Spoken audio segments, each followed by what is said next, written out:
Hi, everybody. My name is Keith Blackmore. I'm one of the producers with the Spark Animation Festival, and we're going to be taking a look at some very interesting animation today with Steven Woloshen. For more than 30 years, Steven Woloshen has passionately created over 50 award-winning abstract films and installations for festivals, galleries, and museums. He's been twice nominated for Canada's Governors General's Awards. He has received numerous research and creation grants, and most recently, he was awarded the 2016 René Jodoin Lifetime Achievement Award and the 2015 Wiesbaden Lifetime Achievement Award. And yet, in this expanding world of digital technologies, this Canadian filmmaker is a Luddite.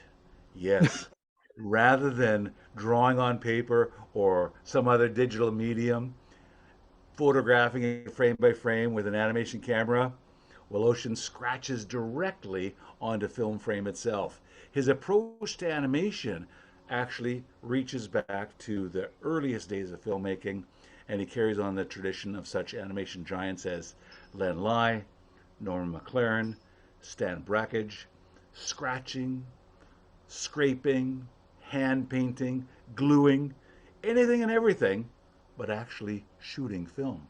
Yes, Steven Woloshen is an animator, a pioneer, and a Canadian icon in the field of animation. Welcome, Steven.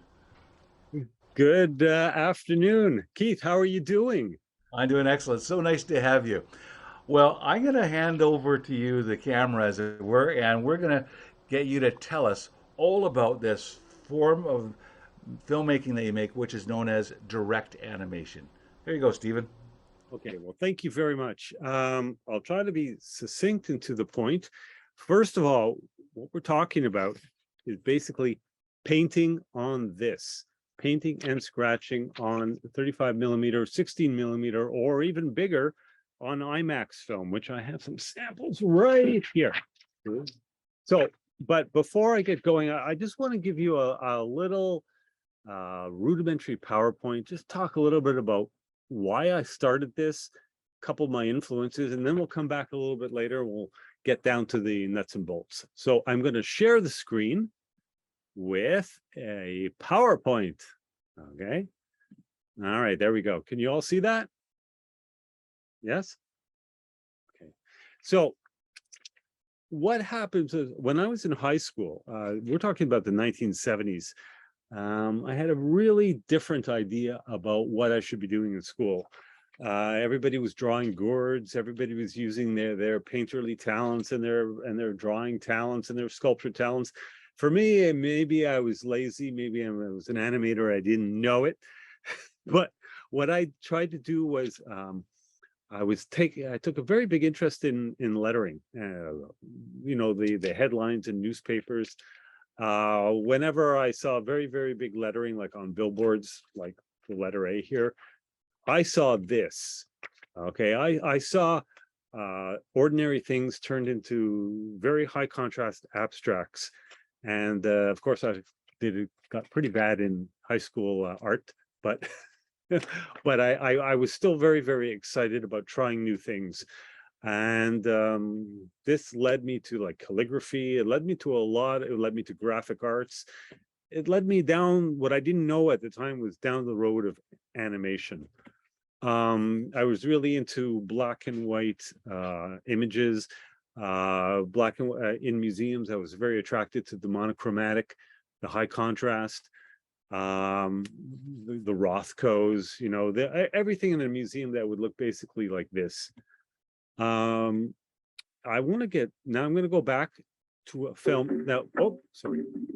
Bear with me 1 minute. I'm going to show you a film that when I started in college, kind of turned my whole head around about what animation could be. Of course, I was a big fan of contemporary and you know, like classical cell animation, claymation. But when I saw this, I said, there's no way. But anyways, I want you to see it. And I just want you to, it was made in the 1970s by Len Lye. It was done in very simple fashion. And I'm just ask you all to sit back and just watch Free Radicals for a second. Okay. Here I go.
Okay.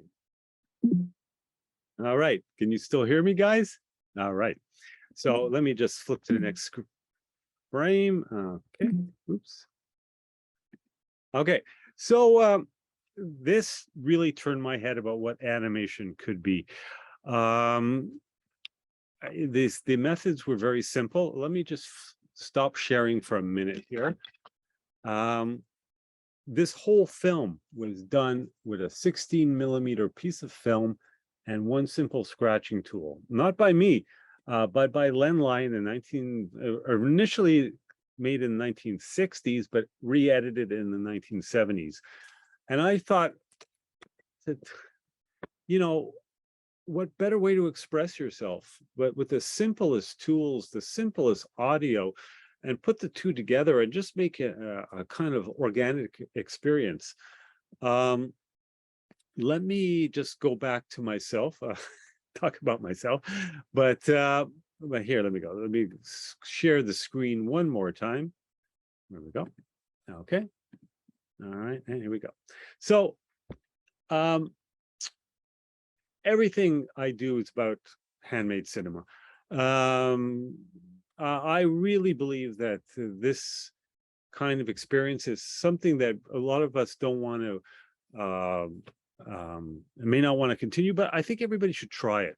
When I do workshops and I do master classes, I really believe that people are robbing themselves of kind of a painterly and sculpture experience, by not trying it. I think it's one of the fundamental aspects of media art, especially the plastic arts. So, like I'm always trying to encourage people, try it, just try it once. This is me trying it more than once, trying it almost 50 times. And this doesn't even include some of the other films. But I've been a very big believer in trying to do, to using direct cinema in various different ways. Like if I scratch on the first one, then I want to do a combination on the next one, just basically build a toolbox of handmade cinema. For me, I can't even understand what I'm writing. For me, when I work on film, I look at it like a lot like May Bridges' horses. I know that a lot of animators, what we have the ability of doing now is looking at onion skins, flip books, basically having the tools on our fingertips to recreate motion. But the thing is, I don't have that ability. A lot of times the frames that I'm painting are right in front of me. So what I have to do in my head is kind of stitch still images together to kind of figure out what that motion is going to be. I don't have the ability of reviewing what I've done. I don't have the ability of flipping or previewing it. So I have to rely on my instincts. And like I said, yeah, instincts and accidents. So these instincts and accidents are basically me painting on film, scratching, synchronizing music, using abstract imagery, like Keith said, gluing and taping and lacerating and ripping and everything I can do to basically create an abstract experience from my soul, from my heart. But the thing that I share that, okay, although we do different types of films, what I believe I share with a lot of especially short filmmakers is that I'm looking for ways of describing what I'm doing. I'm trying to reach people in the most obvious ways with film festivals, streaming, these sort of interactions that we have here. I'm just trying to, like get my message across in the same way we all are. I'm not trying to get a story across per se, but I'm trying to get, things that have happened in my past, my personal feelings, and just try to use that as a theme or a basis to create. Okay.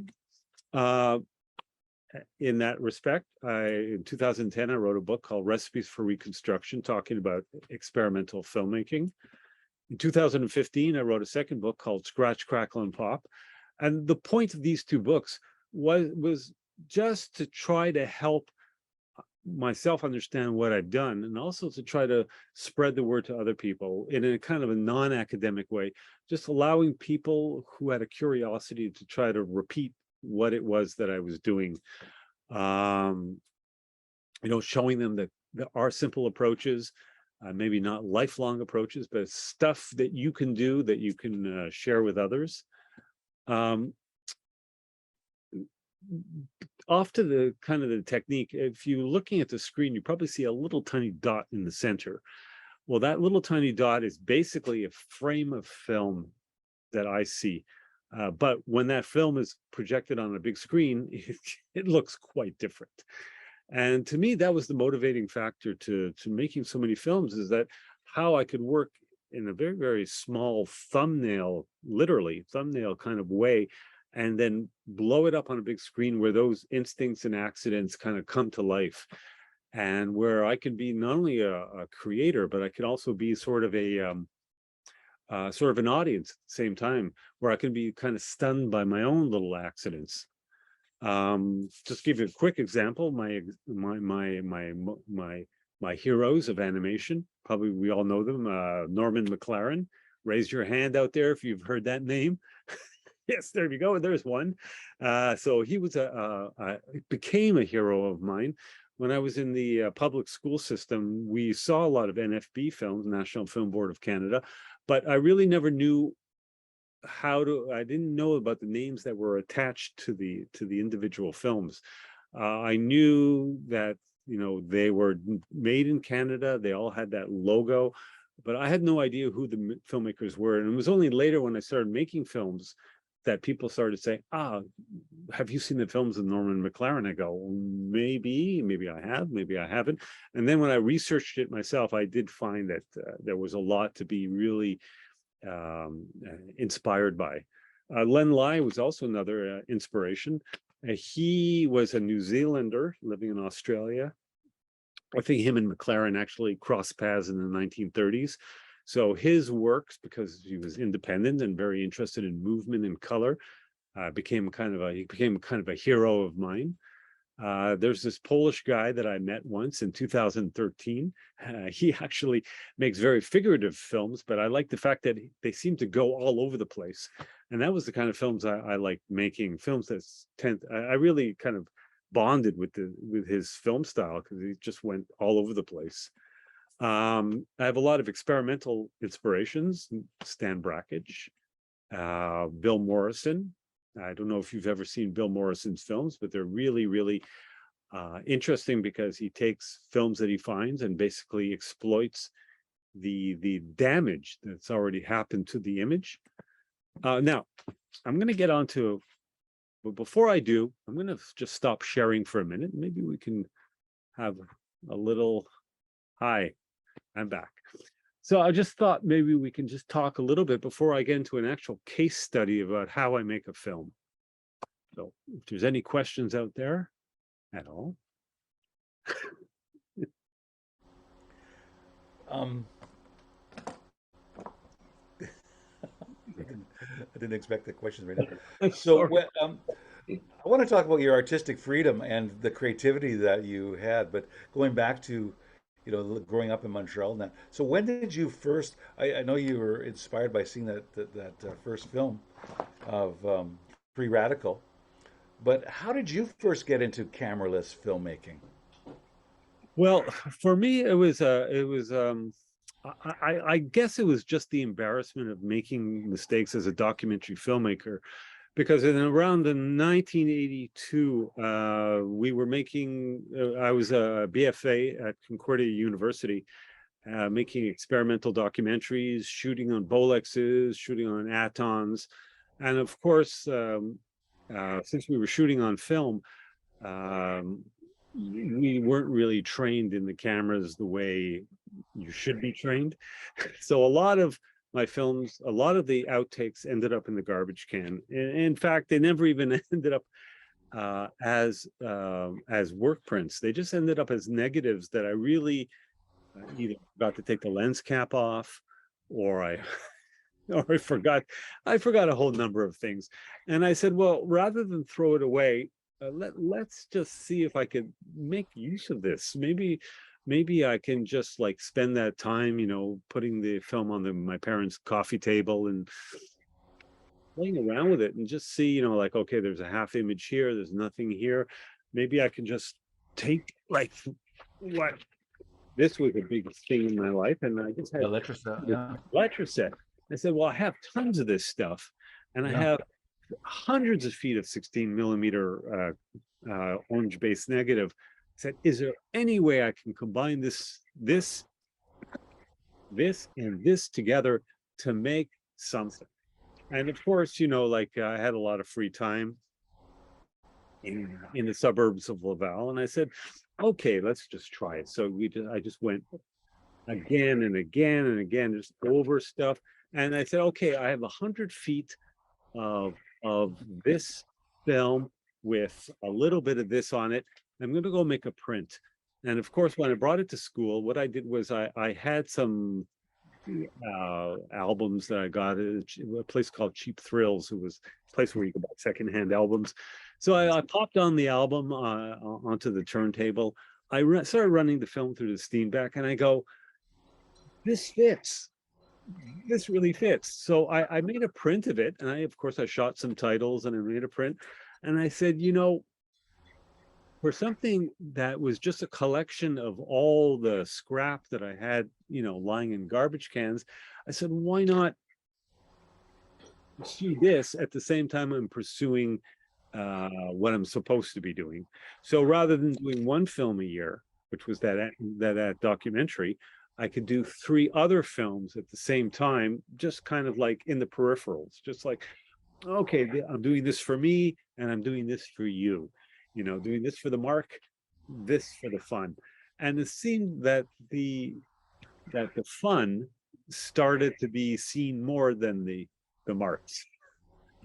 So I said, okay, you know, I like this. I mean, isn't the point of all of us is to have a voice? What I really like too is that this style really it suits your work and who you are. But as you mentioned earlier, you're not a great artist. You're not as art as drawing and such. You could do calligraphy and Yeah. such, but you know the lecture set brings in that typography and such. But I love the handmade crafted aspect of it, and it really reaches back.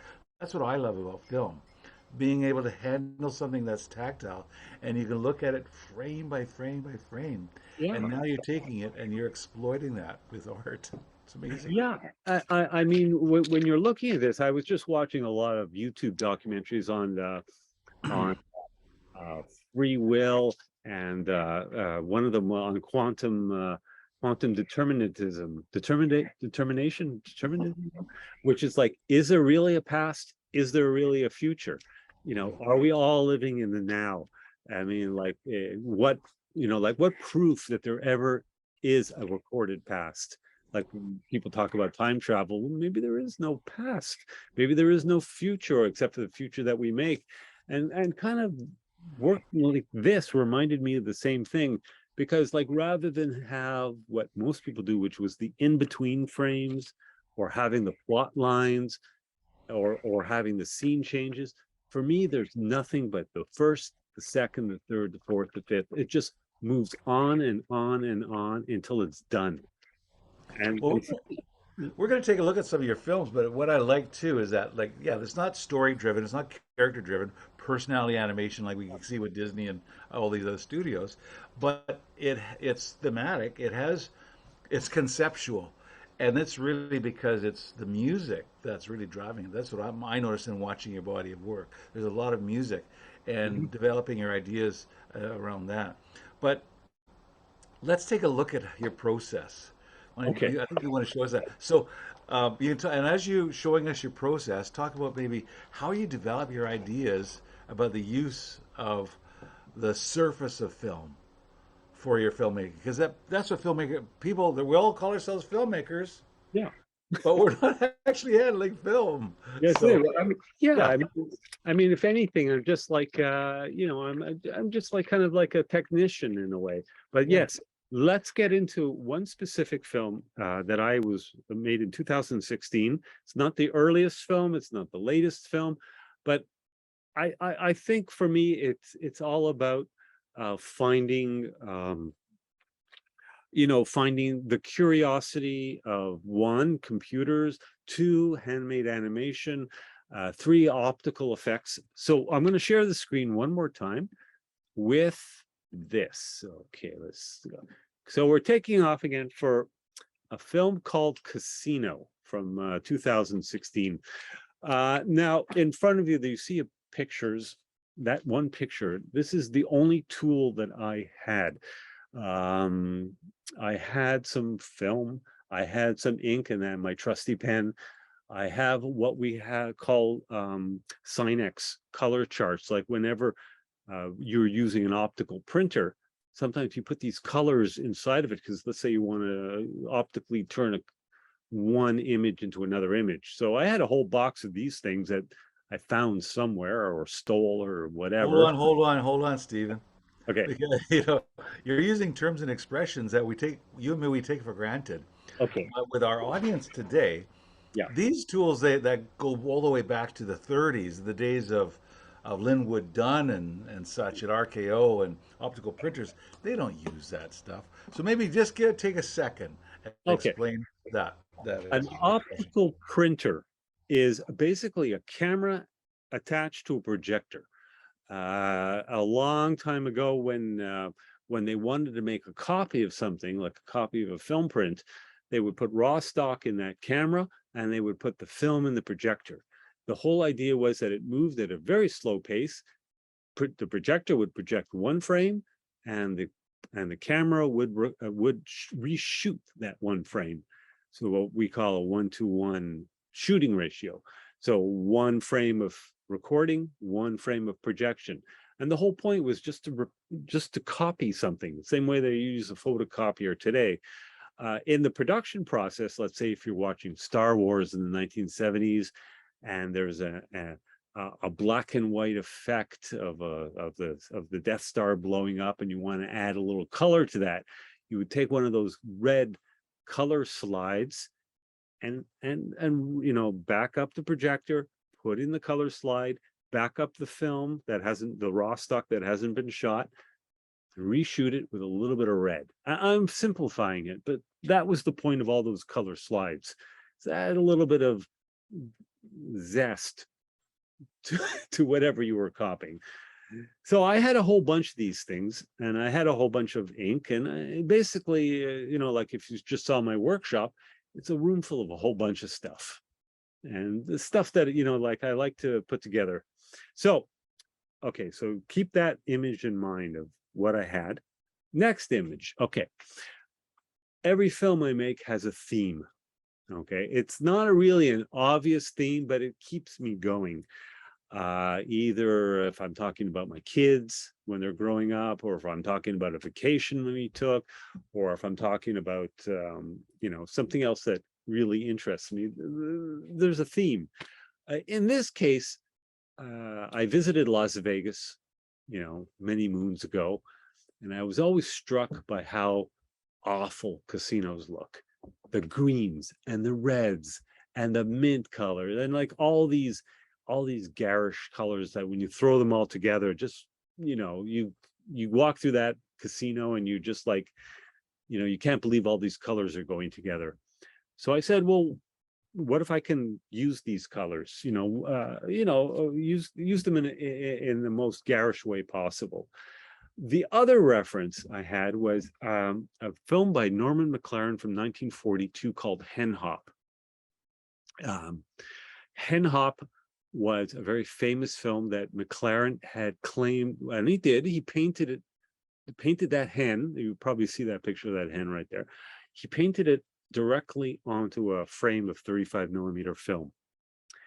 Now, you ask yourself, okay, he painted a hen, but how did he paint that color in the background?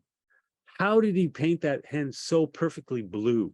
How is it that he has a drop shadow?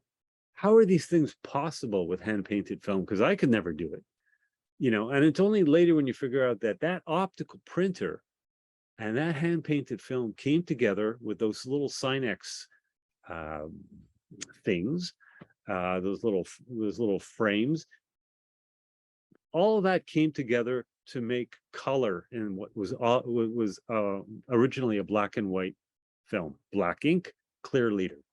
So somehow optics helped Norman McLaren to make Hen Hop.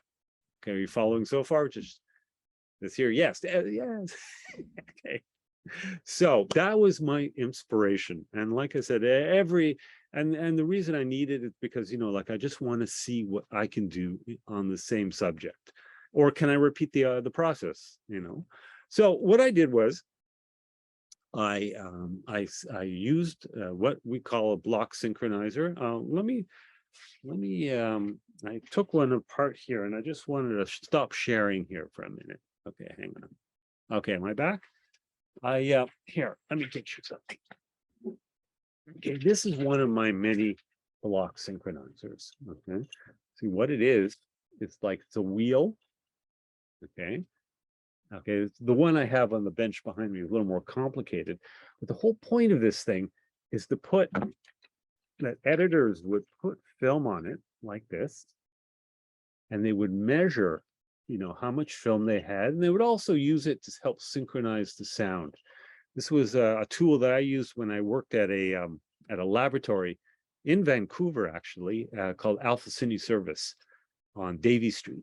So I'd be using this every night, and the only purpose I really used it for was one, to basically measure how much film the client was paying for. Like this is obviously in frames, so if 100 feet came off, the client would be billed for 100 feet. So I'd have to run 100 feet of negative through this thing. So naturally, when I'm using it this way. But then I said to myself when I was working there, would it be possible to turn it into a drawing tool by putting light behind it and using it like a surface, like most people use like a glass plate. So what I have is a drawing surface that I can move. Okay. And that is how I created the film. And let's go back to the share for a minute. Okay. All right. So the picture you see, those two pictures are my synchronizers. On one side of that synchronizer, I have a magnetic soundtrack. You could probably see it has a little arrow and a line. And on the other side is a picture of the clear leader that I'm painting on. Why? So I can create a similarity, like a kind of synesthesia between what I'm hearing and what I'm seeing. So they're both locked in together into sync. And the picture down below shows a kind of example of how I would draw on the film with the soundtrack right next door. Okay. So here I am. Okay. Imagine all of that has just happened. I've just made a film and it looks a bit like this. So I'm going to run it.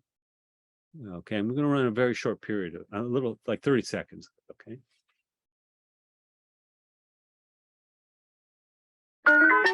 You can hear that? Yep. So there you go. We have pictures of a casino. We have, like roulette. We have cards. We have like all this kind of roulette. Here we go, like blackjack. All in black and white. Spelt out in the deck of cards.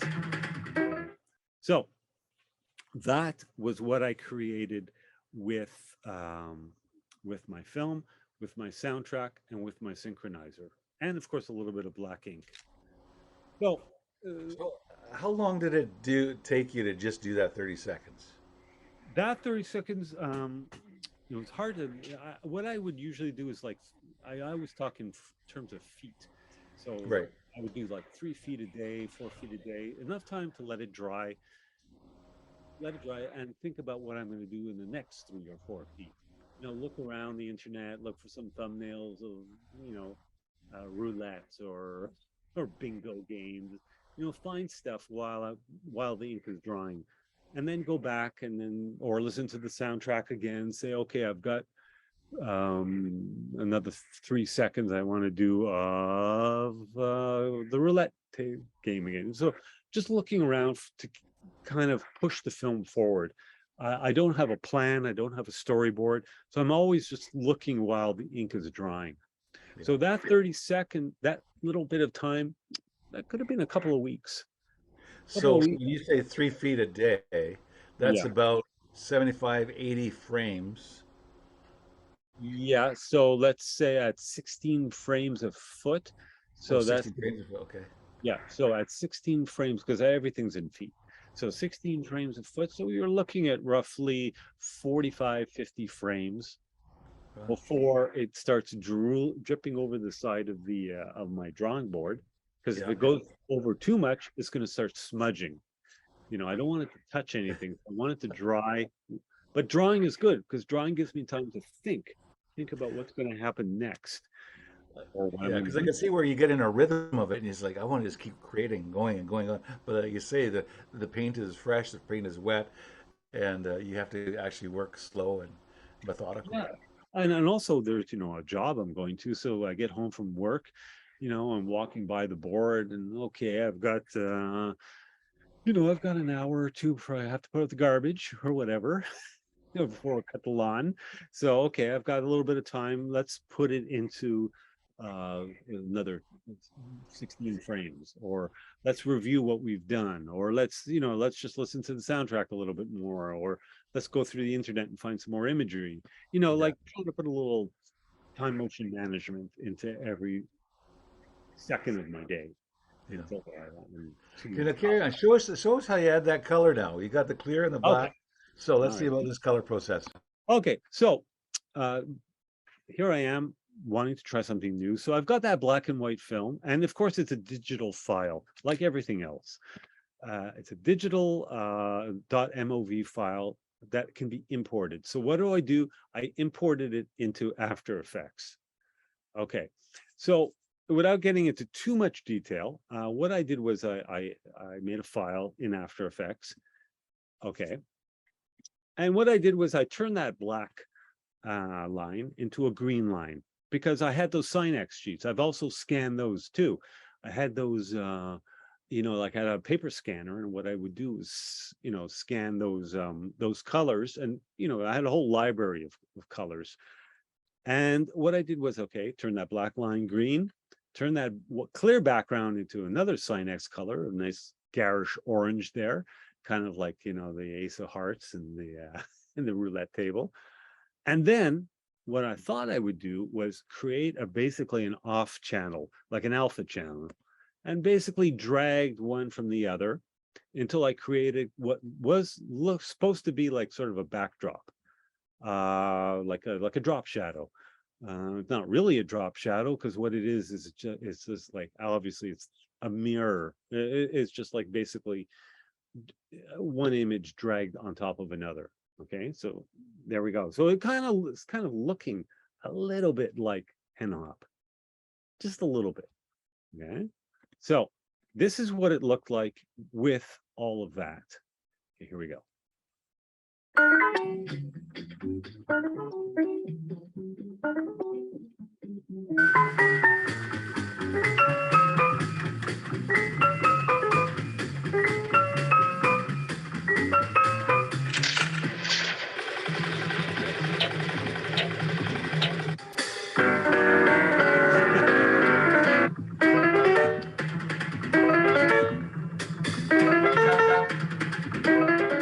There.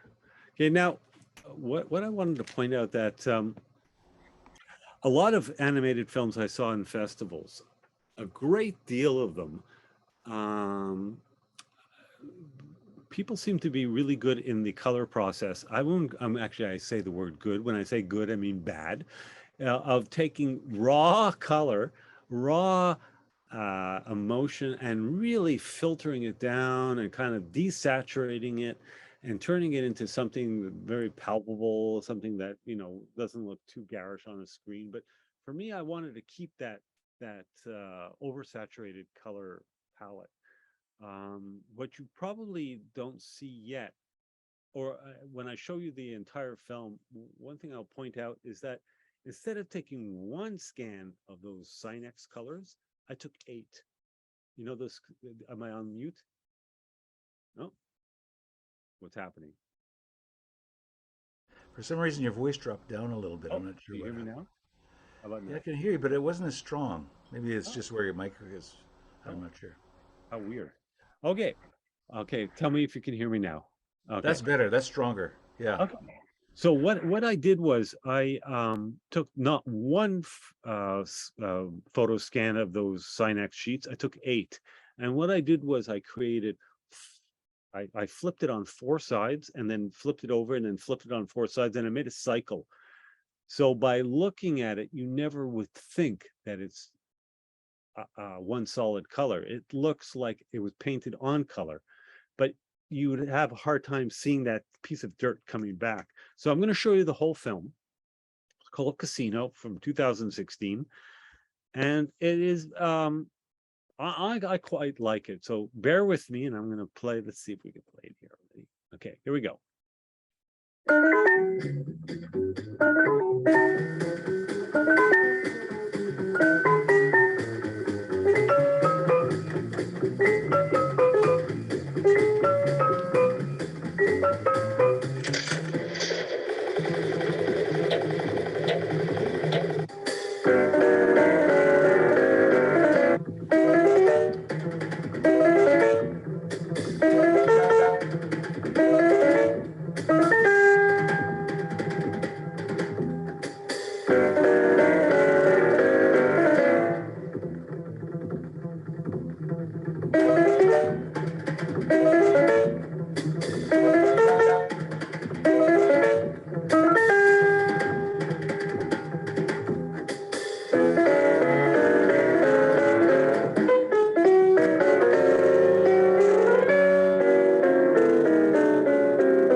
This is brilliant.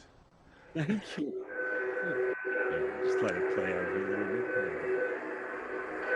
I had a little help, as you see. Well, and Oscar Peterson. Okay, Yeah. you get what you. Well, great jazz piano with him driving it. I'm Which, gonna, yeah, go ahead. I'm gonna disconnect from the microscopes and let's just see. It shows your workroom there, Stephen. That's what's Yeah. going on there. So It's here like arts and crafts with Stephen. it is, because everything everything that I've ever done surrounds me. You see, Right. uh, Yeah. I always figure because you can't just shelf your inspirations, especially since so much of what I do is material based. It's good to Yeah. be surrounded by materials that I've had from the 80s to the 90s. It's kind of an inspiration to be in a room where you could just look around and say, okay, I think I'll try a little bit of this or I'll try a little bit of that. And what I did here today is that I don't know if you can see this, but this is how I would be working. So what I would do is I have a little bit of ink over here. I don't know, can you see that? Yeah. And this is the synchronizer.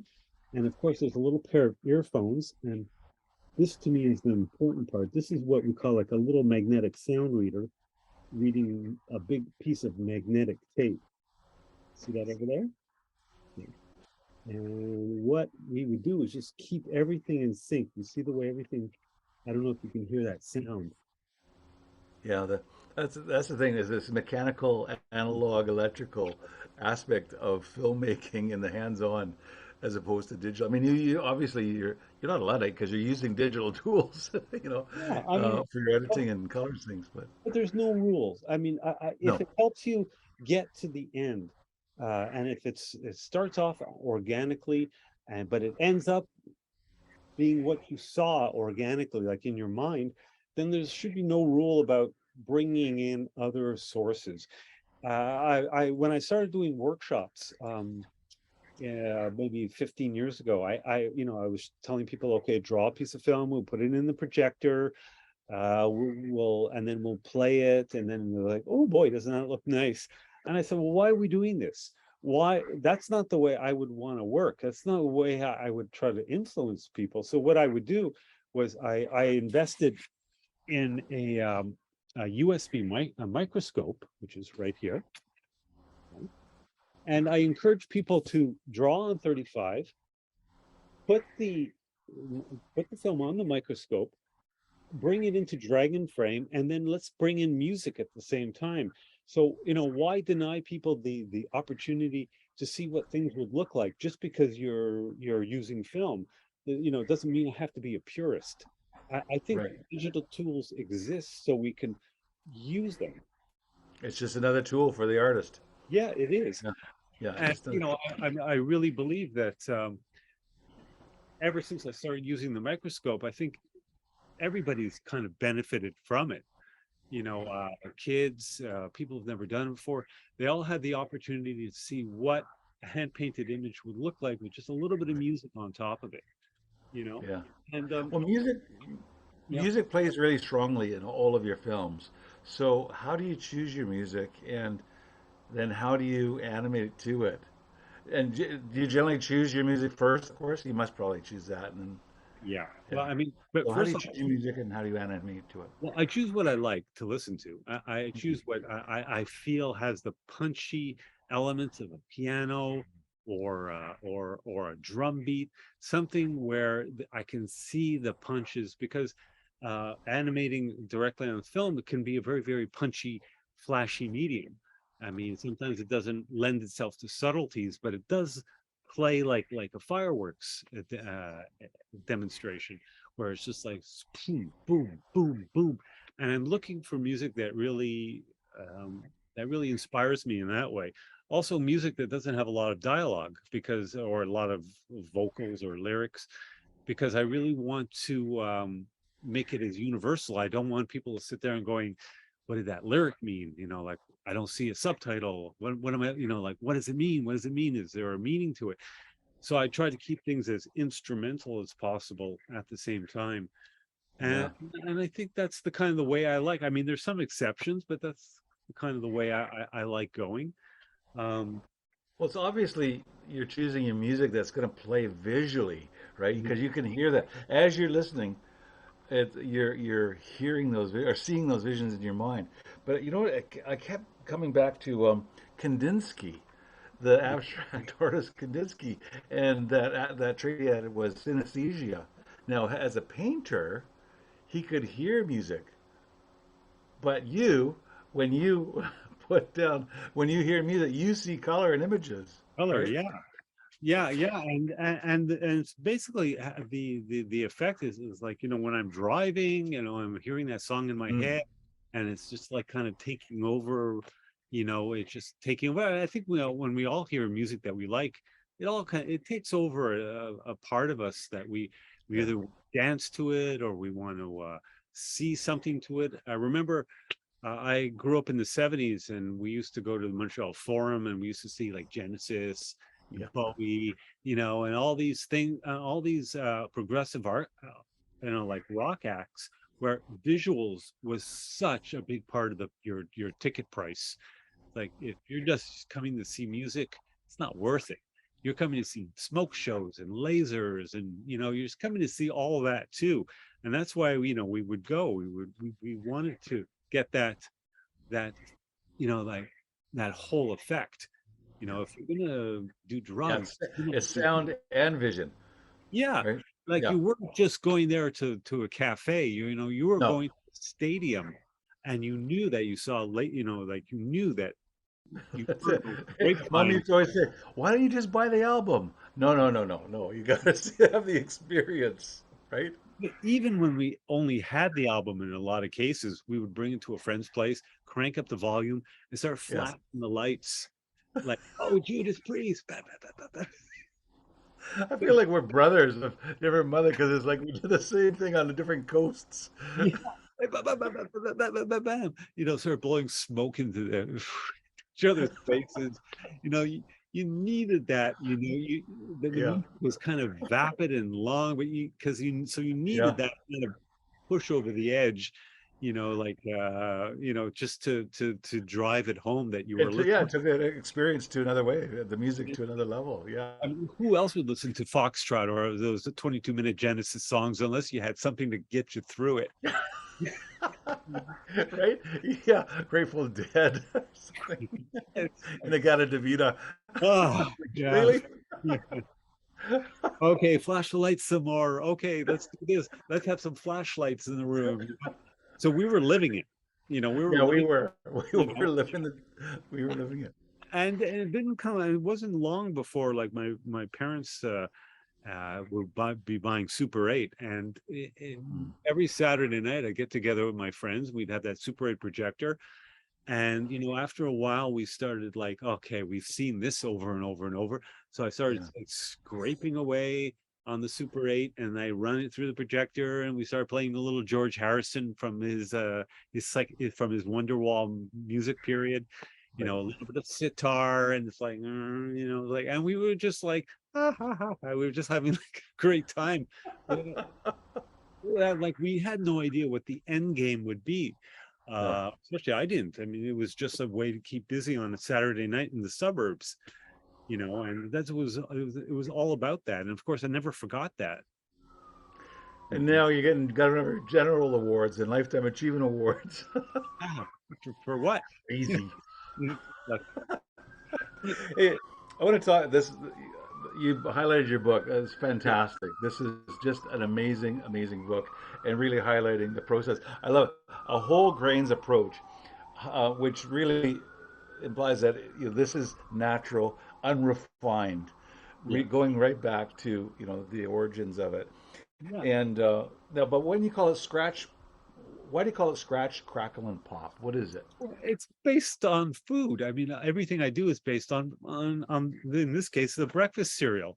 Yeah. It's like the first one was like recipes. It was Oh like yeah, yeah. a cookbook for the frugal filmmaker. So it's all about film as food, film as a necessity. Like stuff that you hold, you touch, you don't think of it so much as something that it's like something you can't live without. And it's also fun too. It's fun food.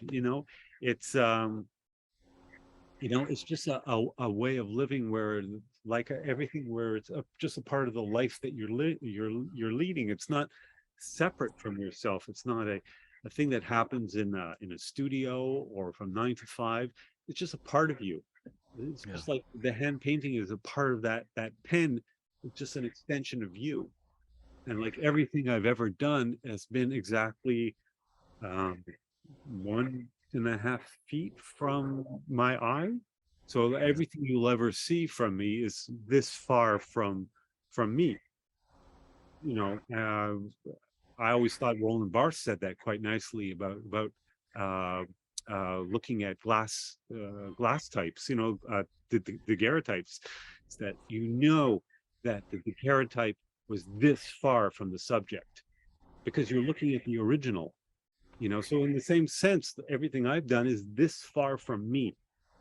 Interesting. So in a way, hopefully the viewer is closer to me, you know? Well, and two, as an artist, you need to feed yourself artistically. So you get it from all kinds of sources. We don't Yeah. just limit ourselves to one. So whether it's sound or books or wherever we are, the galleries, we get it from everywhere. But then that gives us the output. We get the food, and that gives us the energy to then go on to create something as well. Yeah, yeah. I mean, and to be surrounded by stuff Yeah, is yeah, just a inspiration. wholly organic process. Yeah, yeah. You know, I'm also surrounded by other things that I like. You know, like my skis are over there too. So it just, you know, it's just about being finding a space in your life where you're surrounded by the things that are important to you. Like in another case, well, you know, like my stamp collection. You Yeah. know, so it can't be separated from me. No, exactly. Now, you never took filmmaking course. You never went to, Sheridan College or some other Cal Arts or some other cinematic school. You mean for Um, animation or for? yeah, for animation. Oh yeah, I only took one animation class and I didn't do very well because because I turned the Steenbeck into kind of an animation tool. So like while I was listening to the soundtrack on a Steenbeck, I was actually hitting the screen of the Steenbeck with stuff to make it synchronize. And I think I covered it with a lot of paint. So, how do you feel about filmmaking today that's being taught this academic style and I, today? I I think it's really good because I think and I've been speaking in a lot of animation schools, and I think that it's really nice that classes support each other. Classes get a chance to talk about what everybody's doing. The crits are really open-minded. It's not like media. It's not like media arts or not media arts, but like some of the other faculties in fine arts where the crits can be really harsh. I found that the crits in animation be very, very, very supportive. Um, I can't say. I think it's usually like on the college and university level where I've seen a lot of interesting debate. I think some of the film schools, like where they take a large amount of money and they just basically show you something. I say that that's good, but there needs to be more. People need to have a kind of a philosophy that they're coming into it. They need to talk about themselves, need a chance to talk about themselves. They need a chance to talk about books that they should be reading or like other experiences, the museum they went to. I think that a film school works best when it brings in a seminar kind of environment, brings in other types of. Yeah, yeah, no, I agree completely. And I'd love to see this idea at every school, every film school, Yeah, yeah, because because of the digital tools, it's the kids all today. It's all about learning just the software. Just teach me the software. yeah, But when they get the hands-on aspect of actually how it used to be just like 20 years ago when we had film, right? yeah. And you're actually editing and cutting and gluing and splicing and putting it together and seeing it, you know. If it wasn't for the digital revolution that happened, well we'd still be doing it. And they need to have that hands-on so they understand what film is. well also that I remember about 10 years ago, a lot of people were using Maya. Mm, And there were and the problem is what a lot of people were encountering is that I can use the tool, I just don't have anything I can use as a wrapper. Like all the wrappers I have to wrap 3D objects, they're all synthetic. And I showed them. I said, you can use scratched black leader as a wrapper. It doesn't all have to be like a photograph that you or just a texture. It could be a real something from the real world. It can't be a scratch film. I mean, it just gives you something else in that toolbox to wrap, Yeah. because I remember wrapping images was a big thing. Oh, okay. And technology changes. That's the thing. It continues to evolve. But this process you've been doing, like I said at the beginning, it's over 100 years old and it continues on. So Yeah, now today, as you know, you know better than anybody, film is hard to come by. When digital projection came along, it yeah, really killed the film labs and a lot of that development because they all went to DCPs and projection, digital right, projection. right. So where do you get your? Is there there's outlets where you can still get 35 mil That's it. film? It's like I tell a lot of people that, yeah, computer technology did kill a lot of film, but that just means a lot of people are throwing it away. Yeah. It's out there. And for me, like I tell people that, well, one, if you ever come across stuff on eBay that happens to be other people's prints, you can put that in Clorox bleach and turn that into clear leader. Oh, Yeah, and as far as the labs go, like no labs being around to print, like that's where I show them where things like the microscope comes in, yeah. because the microscope can easily take JPEGs of all the stuff you've done through Dragon Frame, and you can try stuff. There's now free apps where that actually photograph little things. I mean, when I tell people, it's film, yeah, it's film, but it can also be anything else that's small. It could be the postage stamps, you Right. know. Yeah, it doesn't have to be that thing with perforations No, that's right. and we call it film because it's nice to see everything like progressing from frame to frame, but it could be a lot of other things. It could be a piece of paper, like a Yeah. strip of paper that Oh, you've we've seen designed. rubber stamps, we've seen buttons, we've seen all kinds of objects Yeah. under the I mean, camera.